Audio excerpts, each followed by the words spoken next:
And now for something completely different.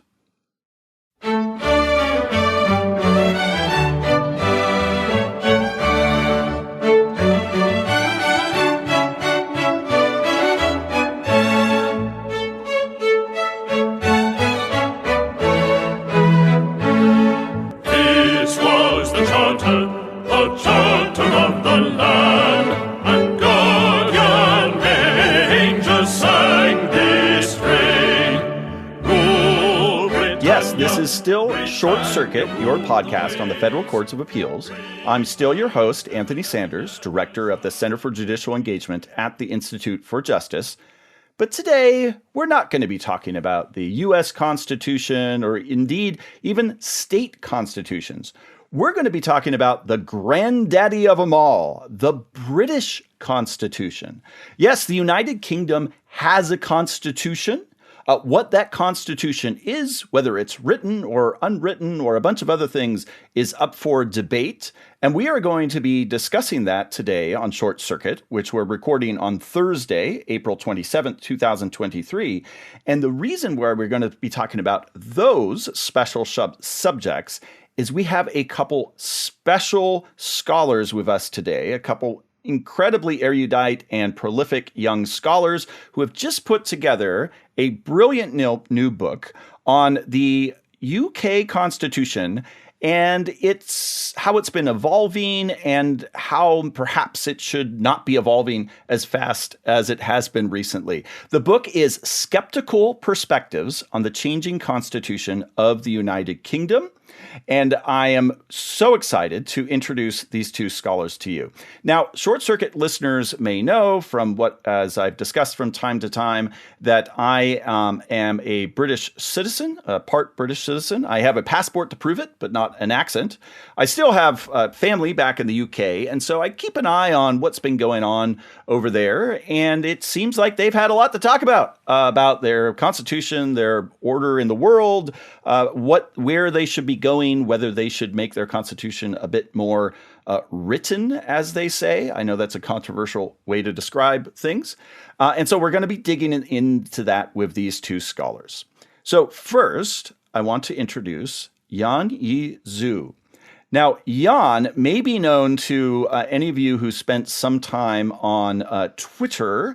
He is a scholar of all kinds of subjects, including international law, but also he talks about heraldic dress and long-lost courts of the UK and all kinds of interesting subjects. So I encourage you to follow him for those reasons, if nothing else. He is Assistant Professor of International Relations and International Law at Leiden University Institute of Political Science. He's written widely in scholarly and popular publications. He's written a lot recently on Canada's assisted suicide program, which we're not talking about today, but if you want to get up to speed on those issues, you definitely need to see what Yuan's written about. He also has positions at Oxford and the University of British Columbia, and he has degrees from McGill University in Cambridge. And to top all that off, he is a Canadian. So Yuan, welcome to Short Circuit. Thank you, Anthony. And next, I'm very excited to introduce Richard Johnson. So Richard is a senior lecturer in U.S. politics and policy at Queen Mary College, University of London. But he is English. So he is what we call an Americanist, studying the United States from a different perspective. He also has taught at numerous places: Lancaster University, Yale, Cambridge, and Beijing Foreign Studies University. He has degrees from Cambridge and Oxford. He mostly, his research interest is race and democracy in the United States, but he has numerous other interests, including the history of the British Labour Party. And if you follow him on Twitter, you'll get a lot of fun facts about early British Labour Party history, which is fun to follow. So, Richard, welcome to Short Circuit. Thank you very much. Pleasure to be here. Now, both of you, please take it away. First, let's talk about why you put together and wrote in this volume. and also what the motivation was for your various contributors to want to say what they said. I think I'll get us going on that by talking a little bit first about just why, as an Americanist, I've taken an interest in the UK Constitution. And part of that is as a citizen and someone who's interested and active in British politics. But I was surrounded by people, actually at Oxford, where Yuan and I met, who were experts in the Constitution, very fine experts in the UK Constitution.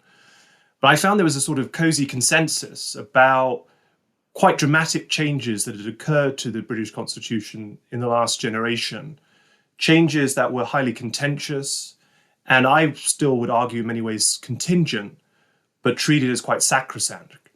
And I was frustrated that there weren't enough voices in academia who were actually looking at the changes that we've seen since 1997, both brought in by Labour and the Conservatives, and said, hang on a second, are these particularly wise?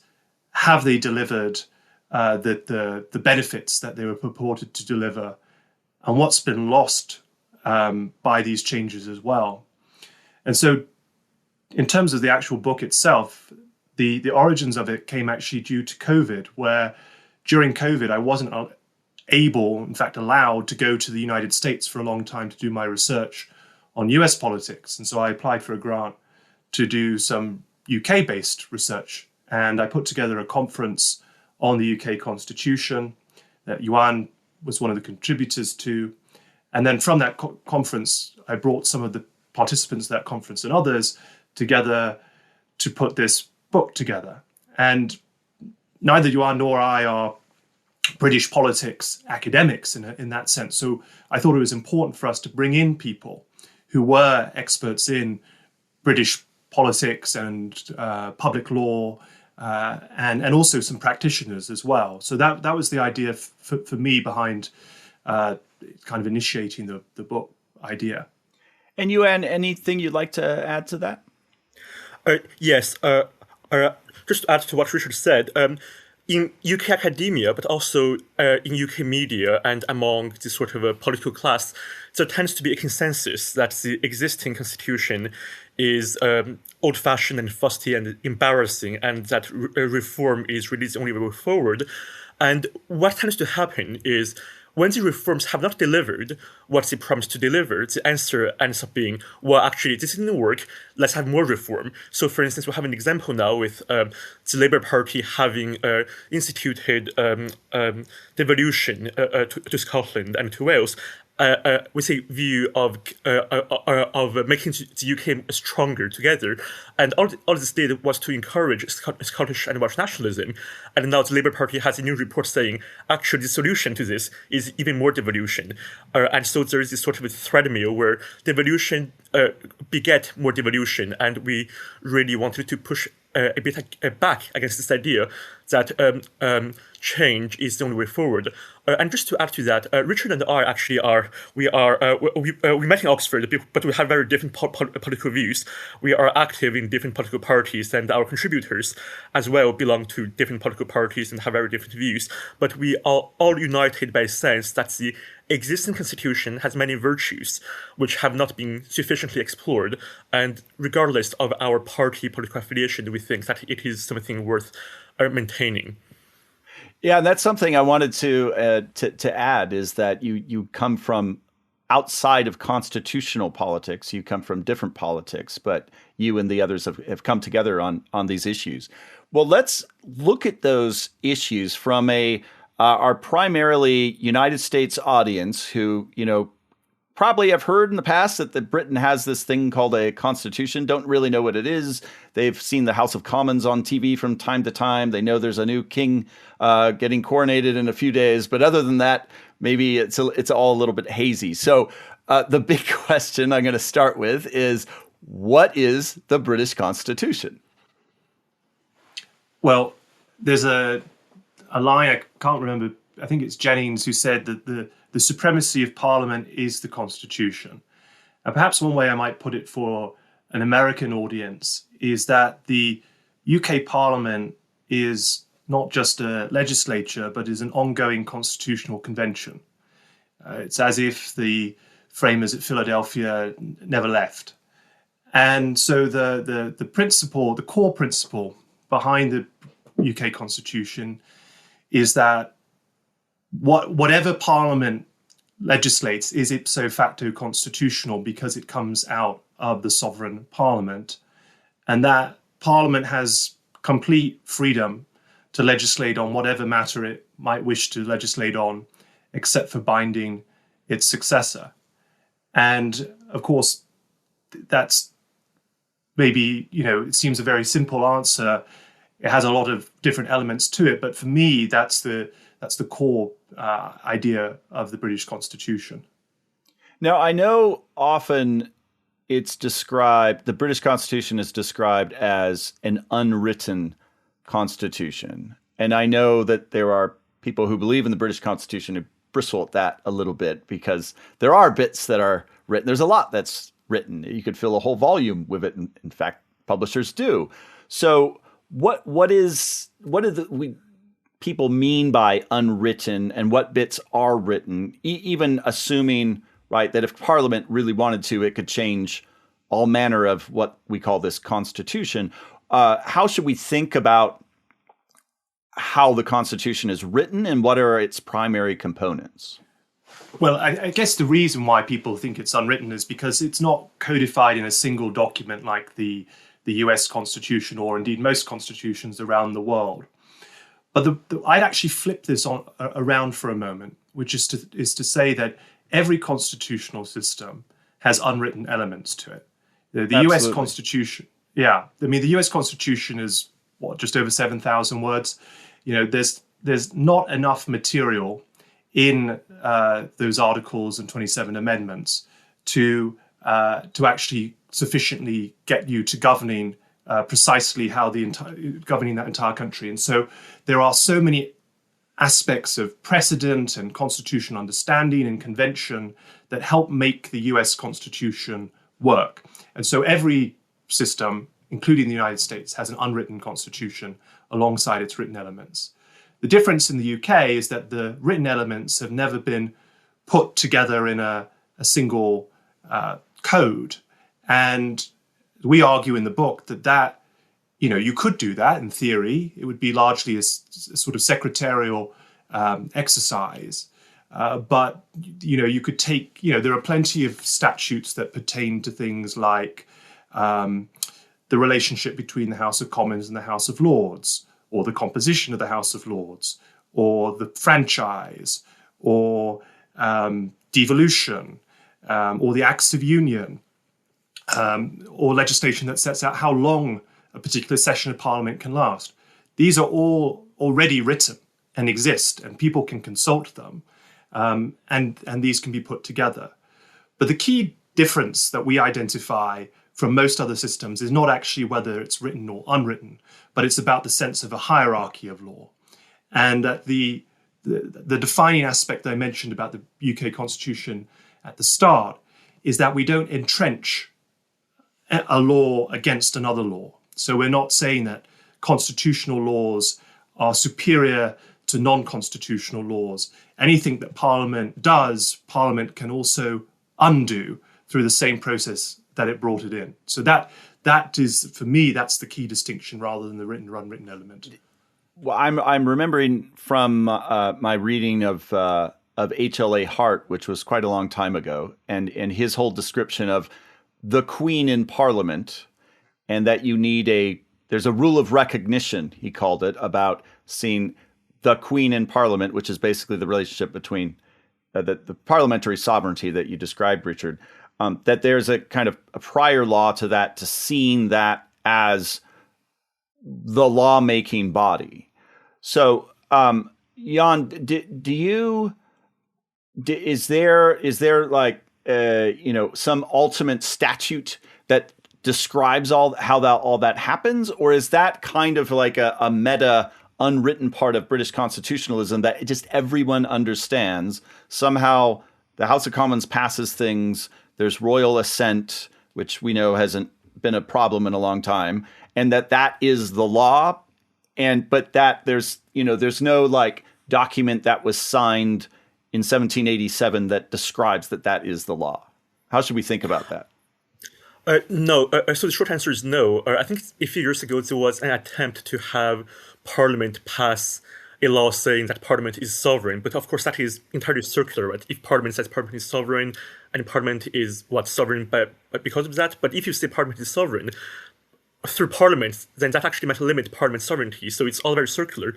I very much prefer the explanation given by Sir William Wade, who was a very distinguished constitutional scholar, who said that, firstly, parliamentary sovereignty is at the core of the UK Constitution. But then he made the point that parliamentary sovereignty, at the end of the day, is not a legal fact as much as it is a political fact, right?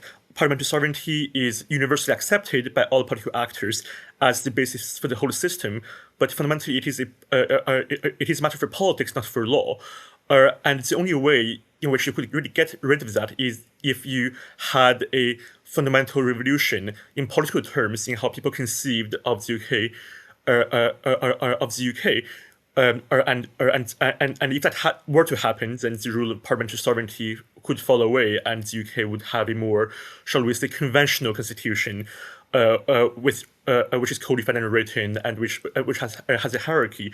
But the UK has never had such a fundamental revolution. And indeed, even when the UK was a Commonwealth under a Republican head of state under Cromwell, the fundamental principle underpinning parliamentary sovereignty were not really displaced to any great extent. So it has been a remarkably resilient political fact, which is at the bottom, which really underpins all of the system which we're describing in constitutional terms in the UK. Now, I'm glad you mentioned Cromwell and all the history of the 17th century that implies, which some of our listeners may be familiar with, the battles with the Stuart monarchs, and then eventually the Glorious Revolution near the end of the century that kind of formalized what we now think of largely as the British Constitution. Part of that was the relationship between England and Scotland at the time, and then later codified in the Act of Union. And you mentioned, this unwritten aspect of at that time of the British Constitution, but Scotland has a bit of a different background, right? And Scotland is very much now part of, thankfully in my mind, still part of the United Kingdom. How do we think about Scotland and indeed the other parts of the UK as part of this written or unwritten constitutional order? And you also mentioned devolution, which we'll get into in a little bit as a recent constitutional change. But how should we think about that? The traditions coming out of England, but also the traditions coming out of Scotland coalescing in what we now think of as the British Constitution. And whichever one wants to take that. Right. So it's a really interesting question. Scotland, especially, has always had a special place in the UK Constitution, which I think is fair to say was not always the case for Wales or for Northern Ireland, and we're going to get to this. I'm going to get to this in a minute. But essentially, what happened with Scotland was that Scotland was an independent kingdom, and at one point, the royal succession for England and Scotland, came to be vested in one person. And in the 18th century, at the beginning of the 18th century, the kingdoms of England and Scotland were, quote unquote, forever united by acts of the English and of the Scottish Parliament, the Act of Union, and that created Great Britain, which was then added Ireland, becoming the United Kingdom. Scotland has very distinctive constitutional traditions, and if you look at the Act of Union, there are provisions which protect the existence of, for instance, of a separate Scottish judiciary, and so on. Those protections are not forever. So, for instance, in the Act of Union, there is a clause which says that Scotland is entitled to send X number of hereditary peers, of noblemen, to the House of Lords, which was done away with in 1999. So these protections are not permanent. They can be amended by the Parliament of the UK, like any other statute. But most of them have been preserved, which means that today Scotland has has its own legal system, which is very different from that of England. Scotland has also its own parliament, but that is a very new development. This was one of the reforms introduced by New Labour, and that has been controversial for all sorts of reasons. But Scotland, in many ways, is distinctive, but Scotland nevertheless remains part of the UK constitutionally. And this is confusing because in the UK, people will speak of countries. People will say that the UK is comprised of 4 countries. And it's important to remember that when somebody in the UK context says that Scotland is a country, he or she doesn't mean a country in the sense of France or of Italy as an internationally recognized state. It is very much of a domestic UK vocabulary to refer to the separate historical trajectories of Scotland and England and the other parts of the country. As to Wales and Northern Ireland, very quickly, Wales was conquered by England in the Middle Ages, and until the 19th century, Wales had no separate legal existence. But with the rise of Welsh nationalism and the rise of ideas of devolution and cultural particularism, Wales has been given its own legislature, which is subordinate to the UK Parliament. And as for Ireland, it's largely the same story. Ireland was conquered by England. Ireland was basically run like a colony for a very long time. And when Southern Ireland became independent, Northern Ireland elected to remain in the UK. And today, Northern Ireland is governed under a fairly special system, which guarantees that neither the Catholics nor the Protestants will have the final say in the system. But Northern Ireland remains as well a part of the UK as a sovereign, internationally recognized state. Well, Yuan, that was a very erudite question to or answer to a question that some of our listeners may know from Ted Lasso when he asked, how many countries are in this country? And it's the answer is 4, but it's a little complicated. Well, okay. So this is I warned them, these two, that I would be asking this. This is my little pet question because some of my background is spending time in the British Channel Islands. So the Channel Islands are this weird part of the British Isles that are not part of the United Kingdom, but nevertheless are the subject of the Crown. And the Isle of Man is kind of like that too. So these funny jurisdictions, how would you put them within the constitutional order? And maybe more importantly, what does that kind of say about, I don't know, the flexibility or the multiplicity of the British Constitution? Right. So the Channel Islands and the Isle of Man are what are known as crown dependencies in UK law. This means that they're not part of the UK, but that they are related to the UK because ultimate constitutional responsibility for them rests with the king or the queen of the United Kingdom. So they have a relationship to the UK through the crown, but they're not part of the UK. They have their own systems of government, which are very, very, very ancient. They have their own costumes. They have their own parliaments. The UK Parliament occasionally makes laws which affects them. So, for instance, under the British Nationality Act, people who are from the Channel Islands are British citizens, and that is something which the UK will have some say over. The UK is also responsible for their defense and for their international relations. So they are very much not internationally independent entities. They are related to the UK, but not part of the UK, which is a sort of very strange relationship. And the reason for this is because fundamentally of feudalism. The Channel Islands are the last remnants of the Duchy of Normandy.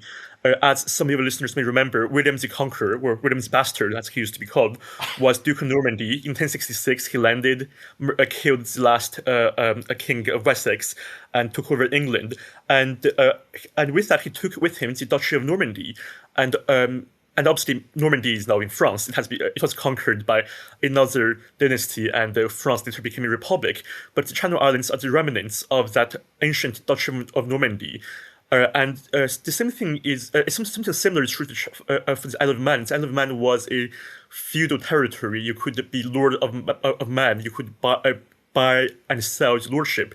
And I think in the 18th century, the lordship was bought by the crown, and so the kings and queens of the United Kingdom have been lords of the Isle of Man ever since. So again, it really has its origins in feudalism, and as a matter of fact, the Isle of Sark, which is in the which is part of the Channel Islands, was legally speaking, a feudal system until 2004. Until 2004, the only people who could vote were the people who were feudal landowners, and the European Court of Human Rights, I think, said this is very obviously anti-democratic. You have to get rid of it. And actually, what happened was the islanders, who actually by and large were fine with it, got really angry, and in the first elections, they voted overwhelmingly in favor of candidates who were in favor of feudalism, which I think to American listeners might sound absolutely insane, and maybe it is, but. It just really illustrates how these little quirks still survive in the UK system, and how even though, if you think about it, they would seem absolutely irrational, but the people who are involved very often don't find them to be anything but really charming relics of the past, if that. Yeah, I went to Sark as a child, and I think this is still the case. But then there were no cars there, but they did allow tractors, so you could get a tractor ride from the docks to the village. There were quite a lot of tractors I found on the island. So one last question before we turn to the subject of the book, and one thing that American lawyers always think about their English constitutional heritage is the common law. And of course, the common law, more than maybe anything else, is part of the English system that was transferred to America, and it is part of the background of our states, and even informs often how federal law is interpreted. Is the common law thought of as part of British constitutionalism, or is it simply the way the legal system works? And of course, it can be supplanted by Parliament, just like state legislatures can supplant the common law here. Or is it a bit, is it more than that because it has been such a central place in British lawmaking for so long? So it's complicated, and like most things here. Really. The common law's place in the UK or English system has evolved over time. If you go back to the 17th century, for instance, there was this view that the common law was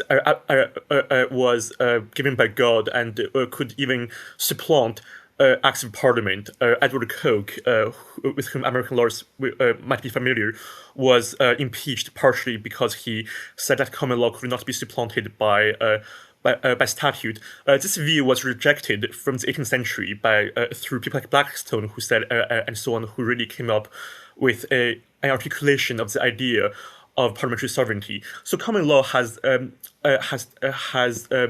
taken sort of secondary place. Common law has been, in many areas, displaced by acts of parliament.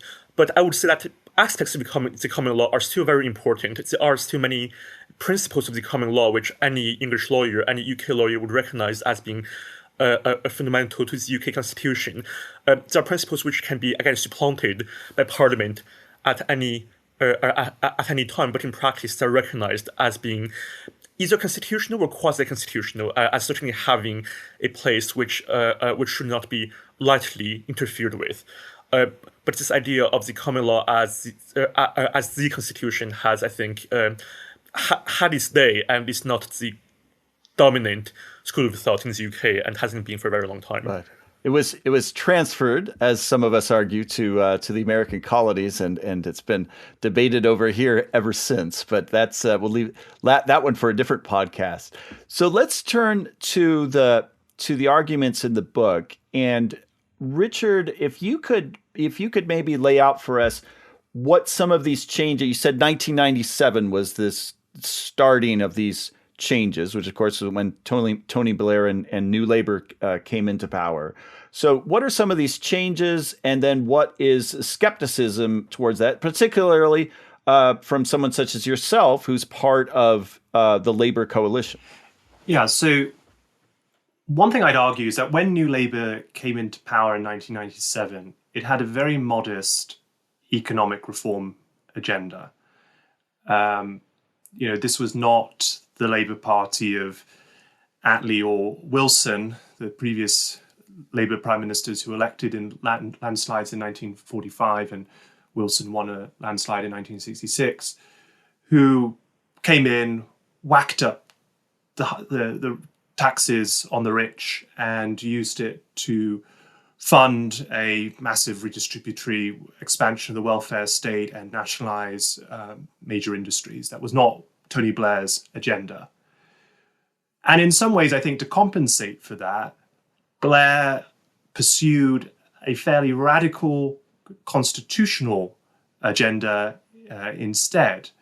One, therefore, that wouldn't cost him a lot of money, but would seem radical, certainly would be a change from the previous 18 years of Conservative government. If he wasn't going to be that different from them on the economics, he could be quite different from them on the Constitution.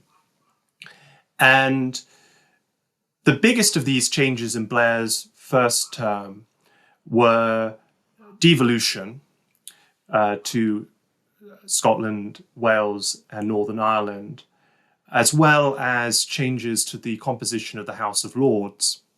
And there was a failed attempt to change or to examine changing the electoral system as well, which only ended up manifesting itself in how we elected members of the European Parliament. So Blair brought in proportional representation for those elections, and eventually proportional representation was rolled out in the devolved parts of the UK for non-UK elections, but not for electing MPs. Since 97, there have been other reforms. Blair, in his second ministry, started to pursue reforms that gave the judiciary a more distinctive standing, separate from Parliament, with the Constitutional Reform Act 2005 that creates the UK Supreme Court. And then after Blair and Brown, when the Conservatives come in 2010 in coalition with the Liberal Democrats, they pursue further electoral reforms. These include a referendum on changing the electoral system, further devolution, and also removing the prerogative power of the Prime Minister through the royal prerogative to decide to dissolve Parliament before the end of a parliamentary term, i.e. to call an election. And in effect, what I suppose we might say all of these changes to these constitutional changes did to a different degree was to weaken the centrality of the king in Parliament, or at that time the Queen in Parliament, and to try to fragment power and disperse power away from, I would argue, away from the House of Commons as the engine of modern British politics, and to, if not quite entrench law, to try and get as close to the entrenchment of law without quite getting all of the way through, say, the Human Rights Act and the way that was then used to give the judiciary greater scope for scrutiny over parliamentary legislation. And in effect, this was, I would argue, an enormous challenge to the core concept of the British Constitution, and this idea that Yuan's mentioned, of the idea that our Constitution is a political constitution, and that this was an attempt to put it on a more legalistic footing, which we in the book think was not necessarily a particularly wise move, and at least requires us to think critically about what has been lost by making those changes, where more often than not in academia, the cry is normally Blair and Cameron didn't go far enough. So we're trying to actually say, well, we think they probably went too far, and look at it from the other direction. Now, I can hear our listeners who love the Institute for Justice and all the civil rights lawsuits that we sue and that we file and the love the U.S. Constitution screaming about the value of written constitutions and judicial review and all that. So don't worry, everyone. We're gonna get to that. It's good to hear about this perspective from the UK with a very different system. But before we get into those screams, I have a question for Yuan that is, a part of these changes, but it's maybe a little bit of a pushback on what your pushback to these recent reforms that Richard described is, and that's that. So there's a view of the British Constitution that, of course, it has changed many times in the past, and that when it really came together, as you described in the early 18th century, right? You had a separation of powers. You had the House of Commons, but you had a really robust House of Lords. And you also had the crown still would, do stuff. The king had agency back then, or Queen Anne, or whoever it may be. Over time, it's become more democratic in a real way. And so the House of Lords hasn't had what you guys call a veto player, I think, in the system. So there's the House of Lords hasn't had a veto on legislation in a long time. They can slow things down. They can't really do much else, whether they're appointed or hereditary. And the crown, of course, hasn't really had much of a play in that in a while. Could it be that the modern British Constitution, or the pre-1997 Constitution, was a bit of an aberration in history, in that you had so much power in this one body that is democratically elected every few years, but is not constrained in the way that in most constitutional systems you have a separation of powers, and that in some ways this is kind of trying to readjust to what in some ways used to be a balance of power and has been different for a while? That's a really good question. So it is true that the nature of parliament, right? If we're going to be talking about parliamentary sovereignty, the nature of parliament has changed. Parliament used to be conceived as very much of a tripartite institution, with the king as an independent actor, the House of Lords, the aristocracy, and the commoners in the House of Commons. People used to compare it in the 18th century to the Holy Trinity, to the seamless robe of Christ, and to and really talk about it in very religious, indeed quasi-blasphemous terms, arguably. And of course, the crown fell away as an independent actor, although this only happened surprisingly late. Until the early 20th century, or even the mid-20th century, the crown would still play a public part in politics. The House of Lords declined with the advent of democracy and the decline of agricultural holding landed aristocracy. And since 1999, most members of the House of Lords are actually not aristocrats in the traditional sense. They are people who are appointed for public services for life. They're not hereditary. So it is true that the nature of Parliament has changed. But I would be very careful to say that the House of Commons, because of these changes, is somehow unconstrained, has untrammeled powers, and can do whatever it wants. This is a very common cliche, that if you have a prime minister who has a majority in the House of Commons, he or she can do whatever they want. And if you look at the recent history of the UK Constitution of British politics, that is clearly not true. Liz Truss was pushed out of office after 2 months, even though she had a large majority. Boris Johnson was pushed out, even though he had a very strong majority. The last prime minister to resign on his or her own terms must have been what you probably have to Harold Wilson, probably. Harold Wilson, yes, to the 1970s, 50 years ago, to find a prime minister who really left on his own terms and was not pushed out.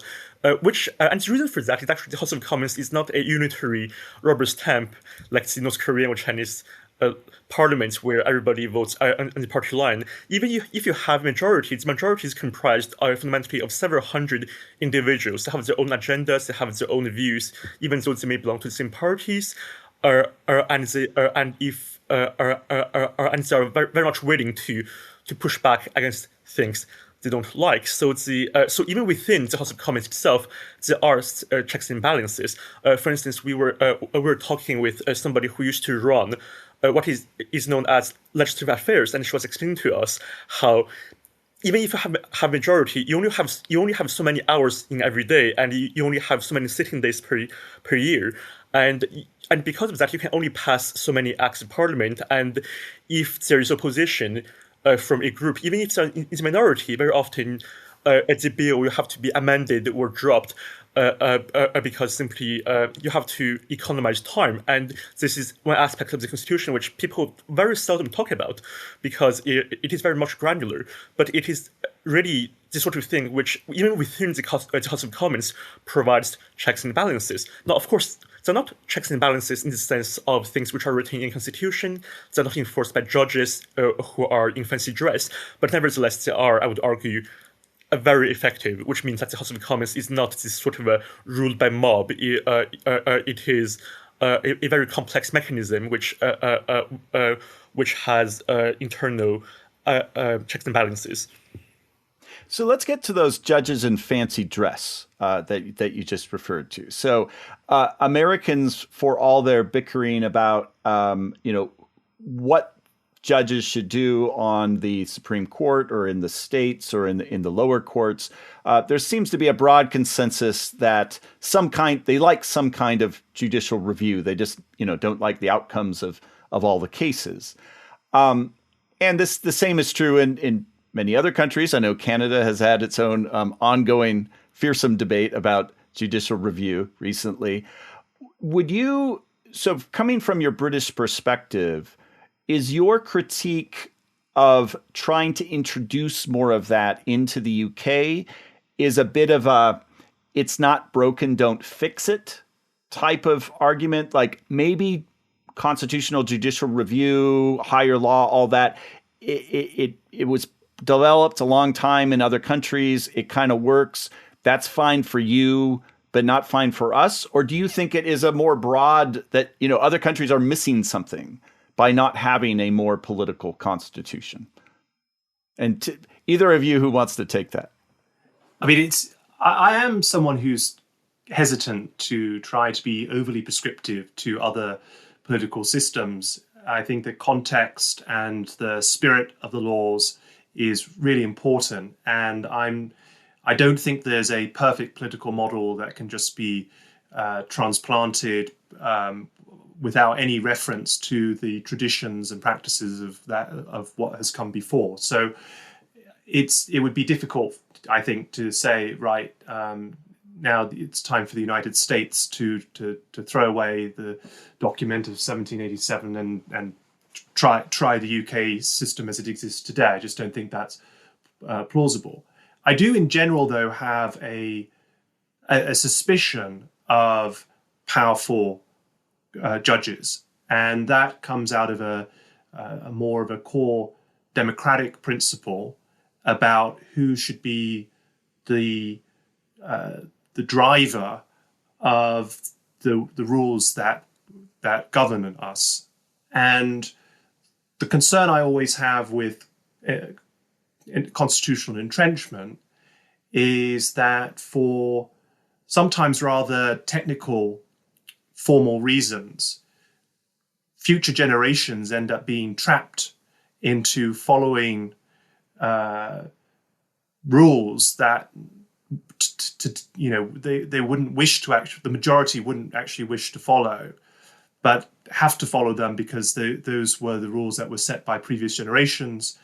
And the second part of it that I have a concern about is that I do believe, as a Democrat, in small d Democrat, in the principle of accountability for the application of for making laws, and having a strong judiciary that can throw out laws that a majority of the legislature passes, and then not really being able to hold those actors to account, I think is troubling. And I'm typically more concerned about the tyranny of the minority than I am about the so-called tyranny of the majority. So for me, I have kind of a principled concern about it, but at the same time, I wouldn't want to say that the way that we do it in the UK is the only way that it can be done around the world, and everyone needs to try and adopt the UK model. Well, to follow up on that, as a student of U.S. race relations and American history, you of course know the story of the Reconstruction Congress and the coming of the 13th and 14th Amendments, and at times not enforced very well, but eventually to some extent were enforced in a way that a lot of people would argue protected minorities. So would you say that is a counterexample to your story, or maybe it's overhyped? Or again, is that an example of it can work in one place and not another? Well, I actually would slightly disagree in the sense that, so I wrote a book called The End of the Second Reconstruction, which looks at, starts at the end of the Civil War and goes up to the present day, and looks at the role of the judiciary in the protection of racial minorities in the United States.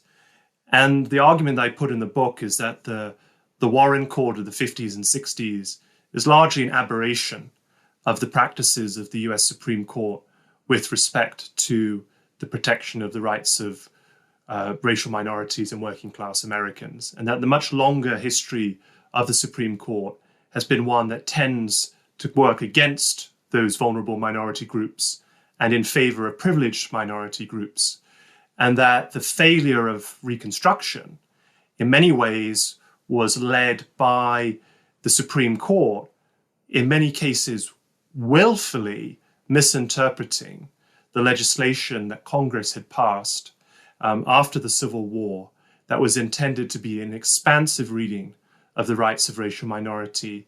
And the court shrunk those laws, or in some cases, such as in the Civil Rights Act 1883, tossed them out entirely as unconstitutional. And so I look at that long history in the United States, and I don't see in general, I don't see what did the Warren Court do? Really, the Warren Court was reversing the egregious decisions that earlier Supreme Courts had made, and that if the court hadn't been involved at all, and that the Civil Rights Act 1866 and Civil Rights Act 1875 had been allowed to stay in place and flourish, then perhaps the course of American history might have looked quite different. Well, we at IJ won't disagree with your characterization of post-Reconstruction Supreme Court. The slaughterhouse cases still have not been reversed. We are quick to remind everybody. But we'll leave that. We'll leave the rest of our disagreement aside, and I'm going to move to Yuan to maybe talk a little bit about how judicial review has been more of a thing since 1997 in the UK, and particularly, and it's not, of course, it's not constitutional judicial review in the sense that we think of it in the U.S. and Canada, but that it has been more of a squabble with Parliament, you might say. So if you could describe maybe how critics in your book take issue with how that's been done. Right. So judicial review for most of the constitutional history of the UK was not a factor. It barely existed, if at all. And it really is a post-World War II phenomenon. And there were two landmarks in that. Firstly, in a series of cases from the 1970s to the early 1990s, British judges created this idea, this new modern system of judicial review. And this was all done through court decisions and through secondary legislation, through rules of the court and so on. So there was no explicit political parliamentary consent to that.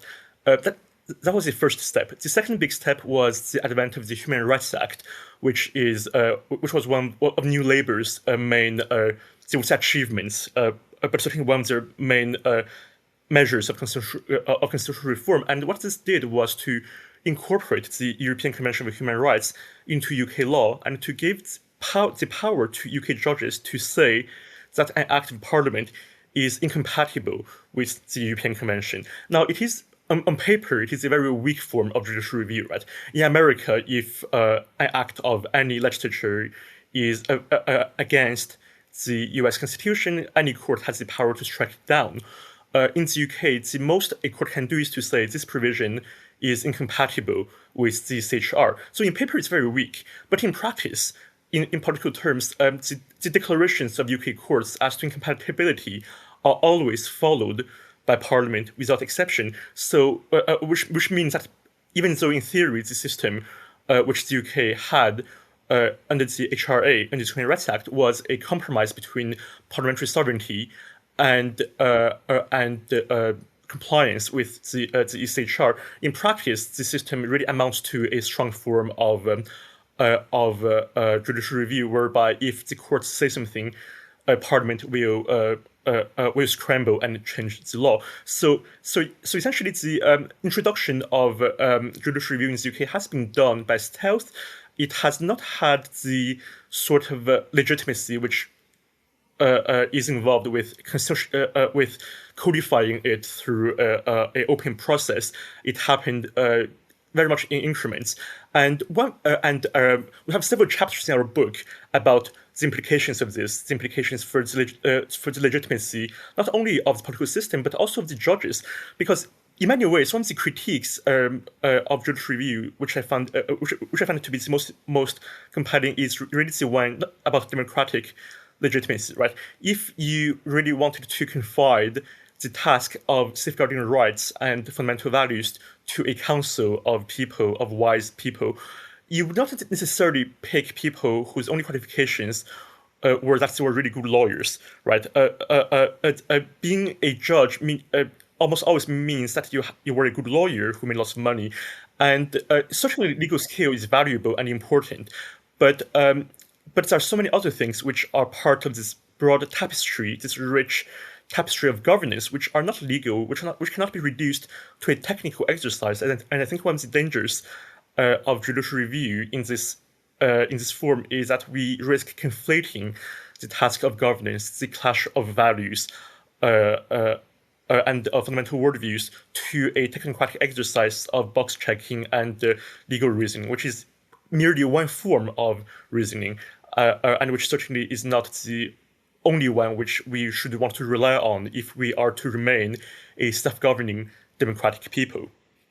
So two final big issues I want to get in our limited time, and either of you can take them. First of all, let's we talked earlier briefly about devolution. So Wales now has a parliament. Scotland has a parliament. Scotland's is much more powerful than Wales. Northern Ireland has its own history that we could do several podcasts on.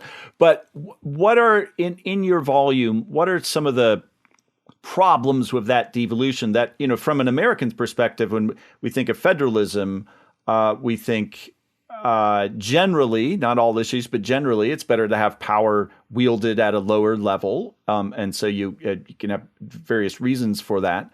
What has been the problem, though, with this renewed devolution in Wales and Scotland? Well, when devolution was brought about, the argument that was most made for it was that it would help to bring the United Kingdom together. A New Labour minister rather infamously said that devolution would kill Scots stone dead. Yes, would call it stone dead. In effect, would kill off Scottish separatism. And really what devolution has done is it has provided a blueprint for an independent Scottish state and, to a lesser extent, an independent Welsh state. And that the kind of political fallout from this has been that the Scottish Parliament in particular has embarked on a project of differentiation from the rest of the United Kingdom, and that the Scottish government, as it has now become known, has set about to take institutions that were once UK-wide institutions, whether that's the institutions of the welfare state or the institutions of culture and media, and to make them distinctively Scottish, in a way that is not just about cherishing Scotland's distinctive history, but I think in many ways is part of a political project to show how different Scotland is from the rest of the United Kingdom. And so rather than bring the United Kingdom closer together, devolution has handed separatists the toolkit to build the project of independence. So on a pragmatic level, I think it's been a disaster, actually, in terms of that idea of holding the UK together. On a more principled point, actually my antipathy to devolution partly comes from my study of federalism in the United States and how federalism or devolution in the UK leads to an arbitrary fragmentation of the welfare state. And it means that people's access to public goods and services becomes quite different for the arbitrary question of which side of an internal border you live on. Jamila Michener at Cornell has done some fantastic work in her book, Fragmented Democracy, about Medicaid and how access to Medicaid varies dramatically from state to state. And it's not to the benefit of poor Americans that is the case. And that's, as someone on the left of politics, as someone who believes that the quality of services and the nature of services that you receive should not differ whether you live on one side or the other of the Scottish or Welsh borders with England, is quite troubling from that standpoint as well. Yuan, now from the right, what is your problem with devolution, other than that this gang of this Scottish National Party people took over one of its bodies? Well, I would echo actually much of what Richard has said. Right, the whole idea behind devolution was to end the conflicts over the breakup of the UK, and all it did was to create alternative bases of power through which secessionists within the UK can advance their agenda. Now, today, the Scottish government has would-be embassies in many countries of the world. It has a so-called foreign policy and of other things. And certainly, as somebody who comes from a tradition of the right, which believes fundamentally in the value of the Union of the United Kingdom, that is a very undesirable development. So on that aspect, I would very much agree with Richard. As to the more sort of pragmatic policy-based arguments, I am not in principle against federalism.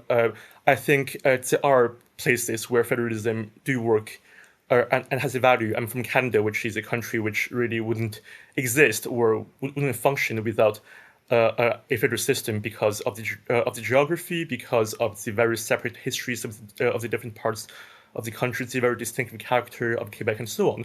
So I don't have a principled objection to federalism.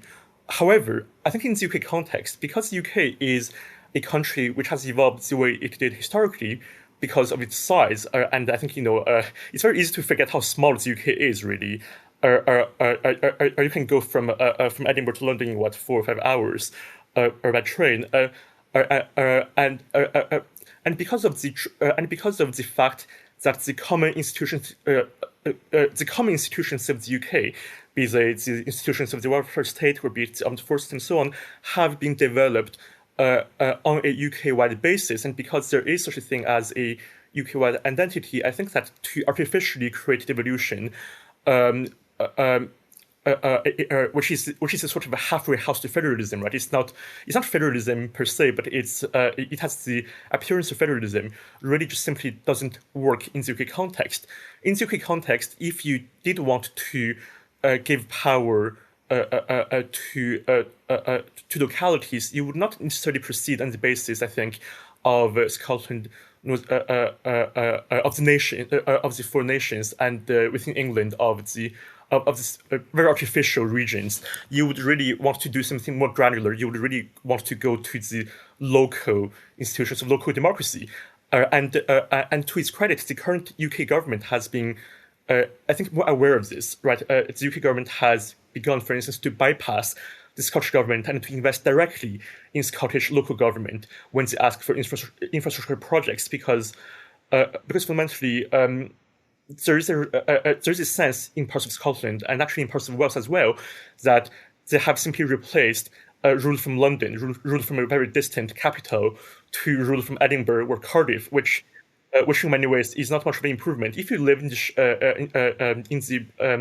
Orkney Islands, at the very tip of Scotland, the distances between you and London and between you and Edinburgh are, I mean, London is further away, but it's not necessarily much of an improvement from your point of view in terms of having somebody who's responsive to your needs and interests. So in short, if there is to be a devolution of powers in the UK, it should be done on a basis which is, I think, should be much more localized and should not be done on a basis of these four nations, which really ends up undermining the principle of a coherent, united UK, which is able to respond to national challenges as a united kingdom. I know, I think slightly tongue-in-cheek in the past, historian Tom Holland has put forward the idea of the seven kingdoms that we would administer the UK through, or something more regional. But I encourage people to check out the book for many of these ideas. One final question. So this is what some of our libertarian, skeptical government, big on judicial review listeners may be screaming right now. So trying to channel them a little bit. So it seems like at bottom, both of your support for the political constitution, apart from the historical backing for it, is that it really works to channel what the people want. That's why you can have a large majority in the Commons, and yet it falls apart because it responds to public opinion. Countering that, there has been a lot of work done in political science and in other fields over the years that the democracy is not as, or what we call democracy is not as responsive of the, quote, will of the people as we would think, right? There's public choice theory that tells us that you have concentrated benefits for special interest groups that get that at the expense of the larger majority of the people who aren't as paying attention as to the political system. You have more esoteric things like Arrow's theorem or the Condorcet paradox that show you that politics isn't going to work exactly how you would expect it to. Of course, a lot of people point the finger at first past the post, which you can have a plurality governments in the UK. I think Tony Blair in 2005 was reelected with 35% of the vote, which a lot of people think is a problem. Of course, coalition governments have their own problems too. So what's your response to the critique that, look, democracy itself is not as democratic as it's made up to be. So putting all your eggs in the basket of democracy being your constitution actually isn't leaving you with what you think it is. Well, I don't think either of us are under any illusions that the system that we advocate is a perfect one, or one that doesn't have its idiosyncrasies or flaws within it. But I do think that it is one that people fought to bring about and to preserve. I mean, I think my grandfather was born at the start of the 20th century. When he was born, neither of his parents had the right to vote. And they were born in England and Newcastle. His mother, because she was a woman, and his father because he had no property and was in the working class, hadn't been fully enfranchised at that point. And I think in that just over a century since that time, we've come a long way as a country, and the vote itself, I think, for me, is not just symbolically important, but is extremely substantively important, because it is that one point at an election, at a general election, where all of the inequalities of wealth and power and influence fall away.